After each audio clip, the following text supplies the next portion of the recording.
Jim Blaze is a career railroad economist with an engineering background and a strategic analysis, longer time frame outlook. Jim's career spans 21 years with Conrail, 17 years with the rail engineering firm Zeta Tech Associates, 7 years with the State of Illinois Department of Transportation in Chicago, the Urban Goods Movement Research Division, that is, and 2 years studying what to do with the 7 bankrupt and unrecognizable Northeast railroads at the federal agency USRA. Now primarily a teacher and writer, Jim likes to focus on contrarian observations about the railroad industry.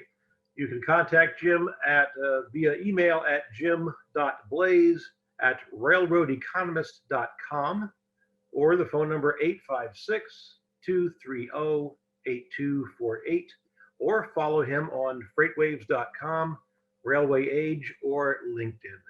So Jim, if you would please. Yeah, well, hello everybody, and it's nice to be here. And Steve, you recall when you asked me to show up and make a presentation, you asked me if I would challenge particularly the younger engineers, and I said, well, okay, that's what I'll try to do. So here we go. I've started asking over the last few years, particularly when I do my writing, people to ask themselves, when you're approaching a subject like determining what your role is going to be as an engineer in the uncertain periods ahead, thinking the next decade or two of your career, particularly if you're a younger person. What's your level of confidence when you're talking about a subject or somebody's giving you some factual evidence or giving you a hypothesis? So I'm going to keep repeating on that theme and asking you to think about that. What's your level of confidence as you think about these themes I'm going to discuss with you? All right.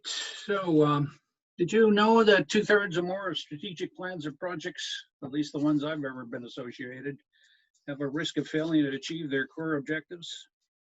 That tells you that if you take a 20 or a 10-year perspective on a project, you're stuck with a problem that you're not quite sure how things are going to turn out. Sometimes it's a little better than a coin flip.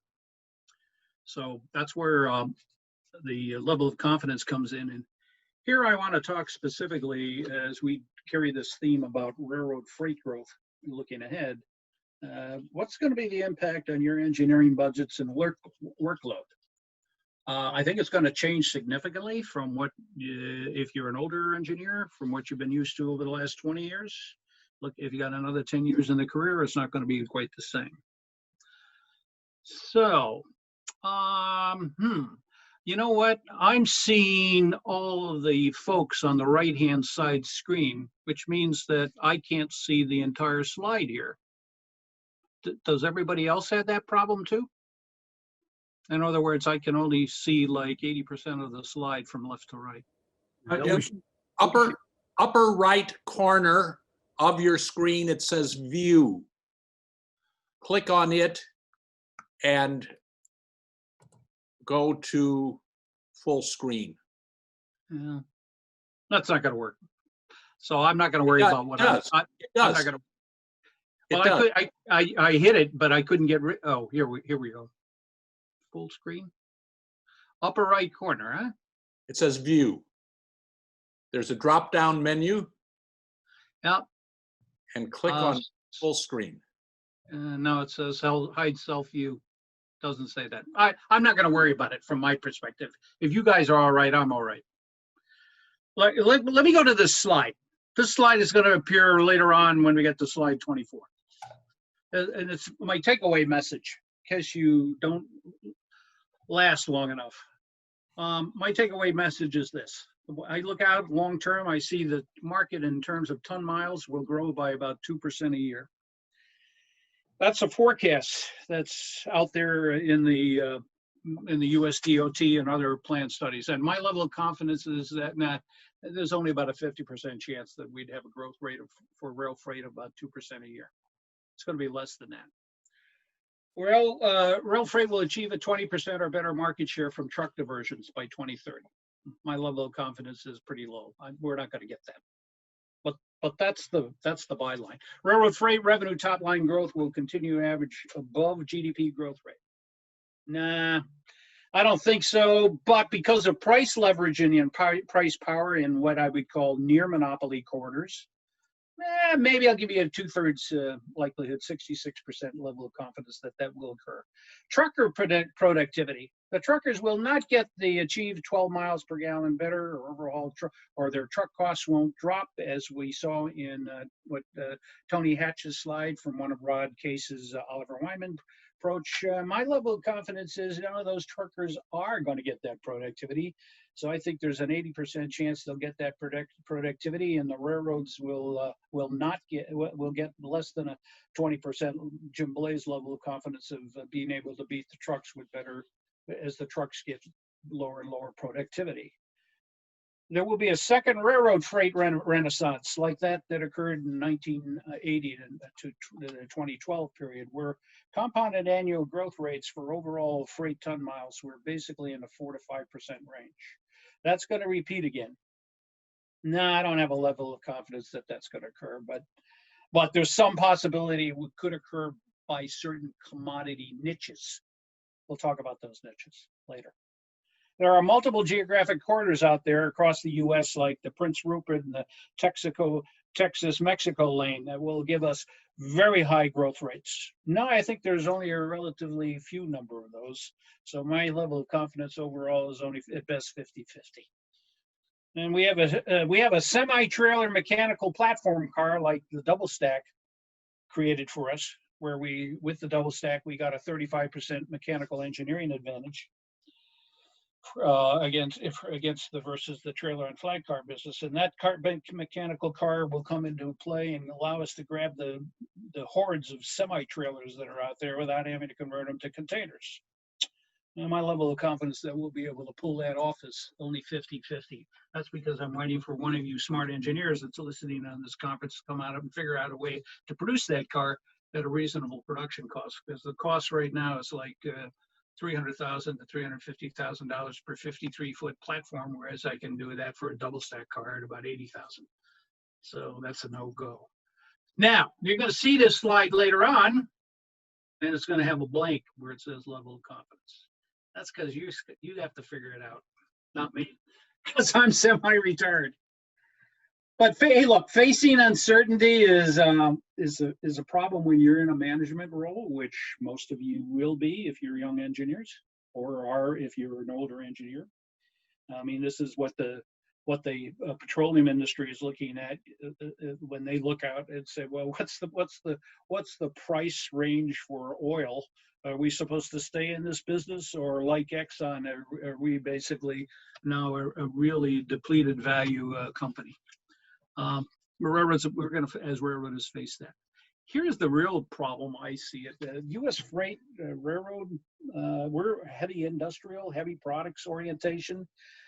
And real gross output on the left for tonnage, you can see that's the lower line between 1990 and 2018 on the left side, whereas overall gross output of the U.S. economy is going up. That's because we're a consumer-based economy, and we, the railroad industry, don't play in that. That probably trend line may accelerate. The differential between the low tonnage and the real gross output may accelerate in the next 2 decades ahead during your career. And over on the right-hand side, we're looking at the freighted level of intensity. That's what's the value of the gross output in terms of tons and dollars per ton. And that you can see where products are getting smaller and lighter. They're not getting heavier and bigger, with some exceptions like dimensional load traffic. And so that's the challenge ahead. How do we grow as a railroad freight company and remain profitable? Profitability in the midterm, as we all saw from Anthony Hatch's presentation, looks really good, although there are challenges, as he points out, until we get to the year 2022. But during your career, and I'm talking about the next 10, 15, 20 years ahead, what is the profitability? Can we keep this up as a cash flow generating machine that precision scheduled railroading really is? And here's the fundamental problem. If I look at this chart of U.S. railroad freight ton miles, the actual versus the options ahead, you can see I've laid a plot out that takes us maybe a couple of years beyond 2018, which was the last data year that I had. Although I'm pretty sure that 2018 ton miles were down, particularly because coal was down so much. And intermodal didn't provide a substitute 2020, 2019, but I don't have the published figure. But there is some uncertainty at that. We were basically supposed to be going over 2 trillion ton miles by roughly where that X is on the top of the scale. We're not going that way anymore. Yet almost every state rail plan that the FRA has got a checkbox. Yep, you put in a checkbox, you qualify for federal funding under your state rail plans. They all assume that basically the tonnage is going up because that was the assumption back in the 2004 to 2008 period when there were a lot of studies done by the AAR and the states and AASHTO, et cetera. But that's not what's happening. Let me give you these numbers I don't actually have on here. 1990 to 2000, compounded annual growth rate of rail ton miles was 4.2%. 2000 to 2010, even adjusting for the great recession of 2008, 2009, the compounded annual growth rate was 1.5. The plans looking out ahead are calling for a minimum of 1.5% growth towards 2035, 2040. That's unlikely to happen unless we get some product that's really heavy and is a substitute for the lost coal. I'm not quite sure that that's going to happen. So we could end up dropping considerably back to the 1.3 trillion ton mile range by 2030. It's hard to say. I'm not predicting that that will happen, nor if it happens, does that mean we go out of business? It just says the growth rate's down. Now, why should you as an engineer carry? Because in my 17 years working for Dr. Zaremski at Zetatech, one thing I learned along with what Randy Reeser was telling me was, oh, well, the budgets for the engineering people to take care of the civil engineering track, they're dependent on how much wear and tear, and that's basically starts with how many freight ton miles have you got. Well, if the freight ton miles are going down, you're not going to be doing quite as much work, so your budget's going to be impacted. Again, doesn't mean you're going to stop maintaining, doesn't mean we're going to stop reinvesting in CapEx for the track, but it's just not going to be what the projected plans are calling for. These are public plans that are still out there.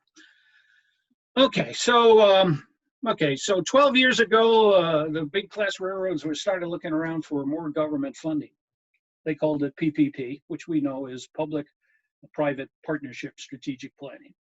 And so the railroads in about 2008, 2005, that period, started looking to the state and the federal leaders, and the state and federal leaders agreed, yep, you need money. And it was done based on a series of Cambridge systematic studies and graphics that said, in this particular case, they assumed incredible future freight growth. The target year, I believe here, was 2035. % growth in trains per day, the heavy black lines, yeah. Boy, that's what we thought was going to occur between 2008 and 2005, 2035. That map is wrong. Yet almost every state rail plan still uses that map as their planning assumption. What's my level of confidence that that's not going to occur? Well, because of the coal loss, the crude oil, the substitute product loss, that's not going to continue to be a sustainable growth. And then the shifting in the import lanes. Now, if you don't like growth, % change in growth per day as a map, okay, then we'll just look at it as rather than we'll look at it in terms of absolute trains. And you can see that heavy line that resembles the BN Santa Fe coming out of LA and going across Arizona, New Mexico. That basically was going to continue to grow. Well, if traffic shifts to the East Coast and West Coast starts to lose market share, and the trade war results over the next 4 or 5 years, 10 years, a loss in using China as the huge node for importing containers of goods of everything from cameras to teddy bears. Well, that growth isn't going to occur. And then you can see coming out of Wyoming, going towards Kansas City, the heavy Powder River coal. Well, if Powder River coal isn't going to grow to and be sustained at 500 million tons a year, and it's going to drop to less than 300 million, it's roughly at about 350 now. Well, then that's wrong. And therefore other changes of traffic around the Chicago area, that's not going to occur. So where is the growth going to occur? Well, it's not in these maps, and these maps are basically still strategically driving thinking at the US DOT. The forecast back then, again, this was the year. Bottom line here was there was $135 billion shortage of money. They were asking the states to come up with about $40 billion a year. That's before inflation. I've seen numbers that are closer to $50 billion after adjusting for inflation. Everybody nodded their heads up and said, yeah, let's start negotiating for these projects. Because essentially without this investment, the railroads were saying, with the support of the AAR and AASHTO and state DOTs nodding their heads up and down, without this investment, 30% of the rail miles in the primary USA rail corridors will be operating above capacity by the year 2035. Well, what do you think? What's your level of confidence that that's still going to happen, gentlemen? I am asking you that now, because my level of confidence that that's going to continue to be the case is pretty low, 20%. So, ironically, for rail freight, though, as we know, is one of the most financially secure of the freight modes. An incredible 35% to 40% operating income level becomes margin. That's the converse of the operating ratio, right? Operating ratio is a statistical measure of productivity efficiency. This isn't saying it in financial terms of, well, how much profitability do I have?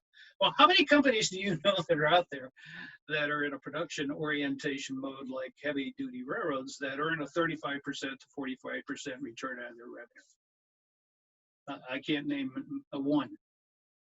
So we're sitting at, but these things run at cycles. And at some point, the cycle turns.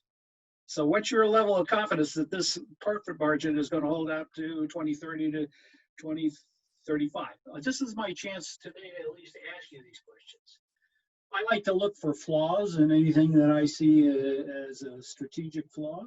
And these are my challenges to senior railroad managers looking forward from the year 2020. Some of you younger people dialing into this conference will be in that category. Railroad earnings will never be able to pay for the future of CapEx needed. Well, that's not true. At least until the cash flow model crashes and burns.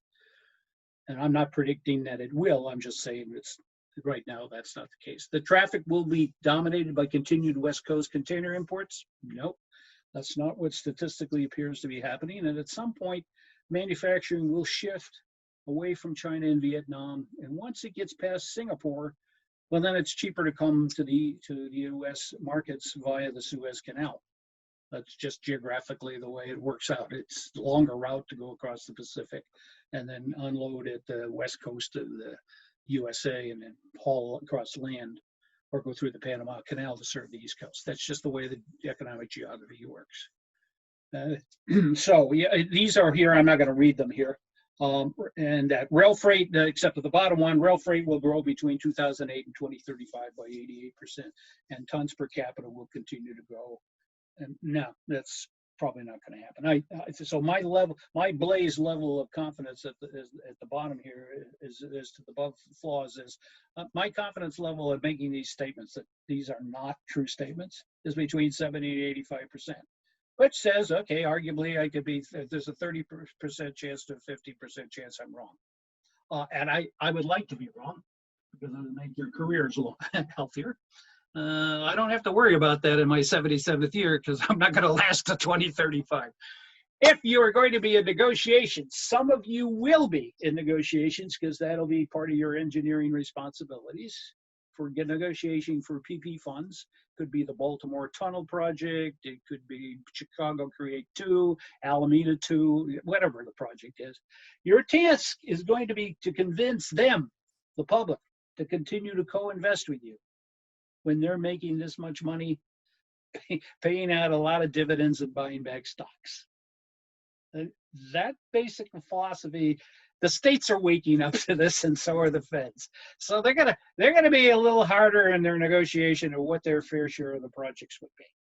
And this is not yet fully discussed in a National Freight Strategic Plan, which USDOT released on September 4th, although I have gone public with it and some public commentary by Freightways to at least challenge that thinking. Again, I'm not against PPP projects. I'm just saying the cost sharing formula is going to have to change, folks, because the feds and the states are getting smarter. So it's going to come down to new definition of terms and conditions. What's the railroad appropriate share and what's the financing interest rate? Because I don't think it's going to be business as usual over the last 10 years. Is there a need for continuing with Chicago Create version 1? Well, I spent 7 years in Chicago doing some of the initial studies that later guys like Jerry Rawlings followed me, John Behrens followed me on, and which led to Chicago Create. Didn't have all of my footprint or handprint on the Chicago Create study, but I do happen to know that some of the projected corridor improvement projects, they ought to probably be rethought and maybe rescaled as to the engineering perspective. Well, those skills are what you folks on this conference today have, your engineering skills. I'm not a qualified or a licensed engineer. I just have enough engineering knowledge to be dangerous. That's all. But I am a good economist, so. And it's the economics that drives me to these questions. So, yeah, I do think the Baltimore Railroad Freight Tunnel is still important. But if I was the state of Maryland and I was the feds, I would be in the city of Baltimore. I would be in the port of Baltimore. I would be saying, is CSX paying its fair share, given that it is a 30% to 40% profit margin? And we don't have that kind of profit margin on our share of the traffic that's going to come out across the port or whatever. I'm not sure the state DOTs have the skill sets yet to reevaluate that project, but I predict that some of these people will develop those skill sets and they'll become tougher negotiators. Okay, so we already saw this investment thing here, so no case. With this as broad background, how do you players, because you will be players, use other techniques or other financial models to basically start reassessing what you thought were going to be PPP projects? Because no matter what your net present value model had of this project should be funded this way or that way, if you need to do some more sensitivity analysis because your numbers are probably not right and your traffic assumptions are incorrect. And as long as you have garbage in, you're going to get garbage out. So my challenge to you is you need to start thinking about how to revet these projects and rediscount and rerun the models with different discounts and risk components. You may have to be more selective because some projects probably are going to take too long to build.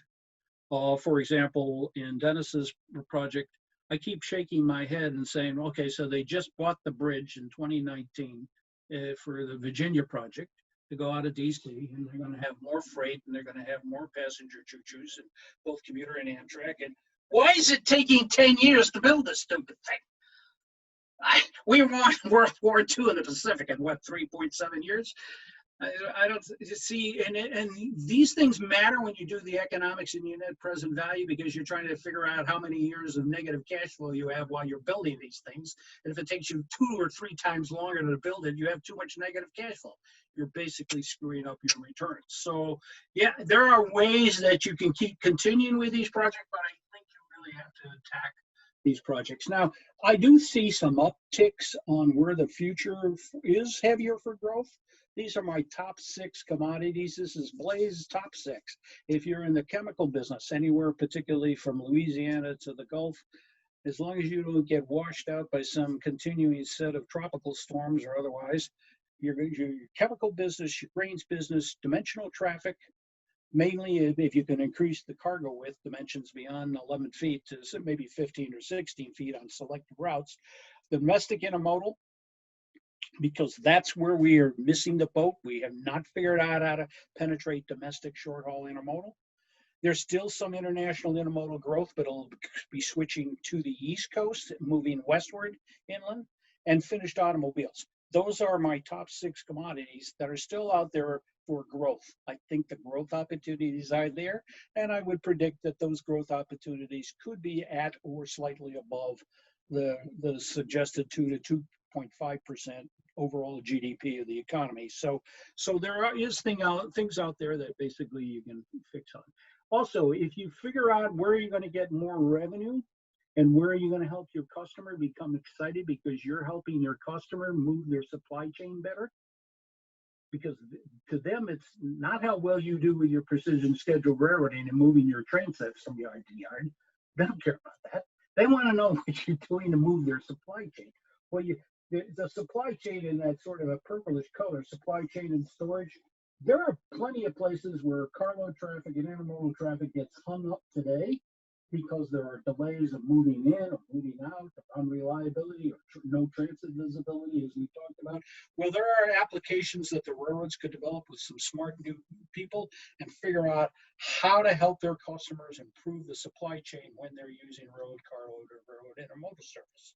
Now, I've heard the railroads talk for 20 years about how we were going to do this. We're going to use AEI tag data, and now we're going to use the PTC GPS visibility of that every nanosecond is basically capturing. Here's where I am. All I have to do is match the database from the locomotive end, my PTC that Steve told us about this morning, do database matching against my AEI tags and my customer billing number and their stick number of what's in those tags. And basically I can use that to help manage that big supply and chain storage area.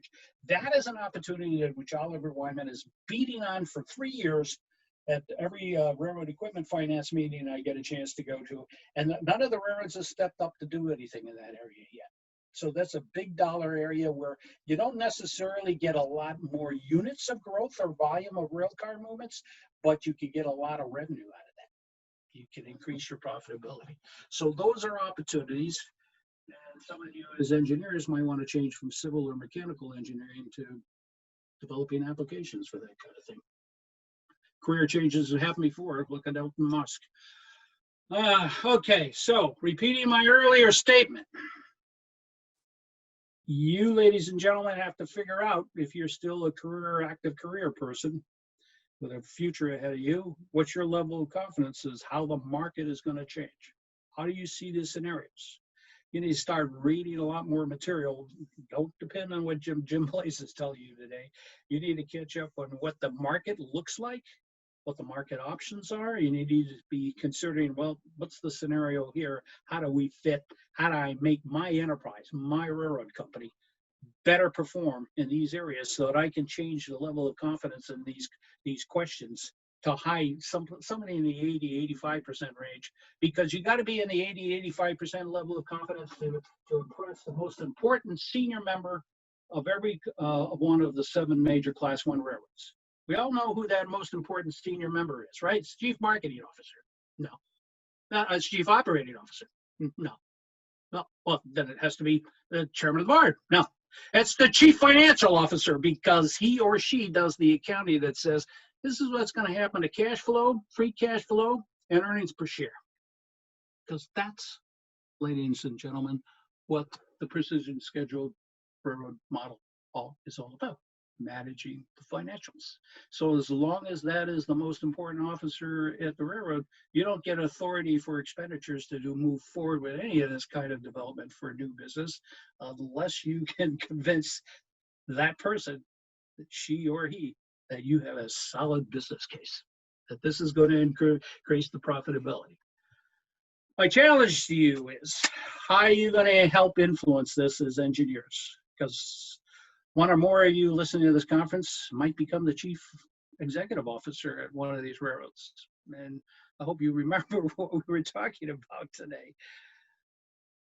I regard this as important, and I might have been laughing and smiling, but to me, it's the core. I'm still a railroad person at my core, and I want you to be successful. So my last message to you is, hey, go forth. Prosper, and please be safe. Now, I think I moved ahead and regained all the time that we need, Steve. So does anybody have any questions? Or Steve, we can listen to you. Any questions for Jim?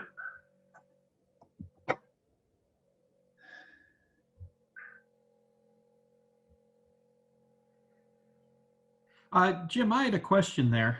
You're pointing out those possible railroad extended offerings. And I saw the two largest points you had up there were supply chain and storage, and then also the integrated trucking companies. So if I understand correctly, you're saying that rather than divesting of those types of, external sort of parts of their product offering, of their moving of freight transportation by rail, that they should move into those areas then, potentially? Well, we heard from Anthony, John. I'm glad you brought this up. We heard from Anthony earlier that's exactly what Canadian National, which already has its precision scheduled rarity version 1 model streamlined. I mean, they were the earliest to start, right? So they have done exactly that. They have been going into purchasing or acquiring controlling interest so that they can basically organize that trucking market to come to their railroad to put stuff in. So they've been doing that. But we also heard that, if you didn't understand the reefer conversation I was having, Union Pacific basically entered the reefer business by spending a really large, hundreds of millions of dollars to get into the reefer business in 2017, and they closed it literally overnight on one weekend about 3 months ago. And those assets are just sitting around unused. So just because there's an opportunity out there, as Anthony and I were discussing, doesn't mean you're going to be able to pull this off. Now that graphic, I can't take credit for that graphic being an original Jim Blaze creation. No, I'm borrowing heavily from Rod Case of Oliver Wyman. You heard Anthony refer to Rod Case and Oliver Wyman in his presentation. And I've been watching Rod Case use that same slide for 3 to 4 years. And I know he's presented to every senior executive management team of every one of the Class 1 railroads, of which there are 7, for multiple years. And other than some movement by CN and some limited movement that I think Steve Ditmeyer knows more about than Jim Blaze does, there's not a lot of action. There's not a lot of buy-in.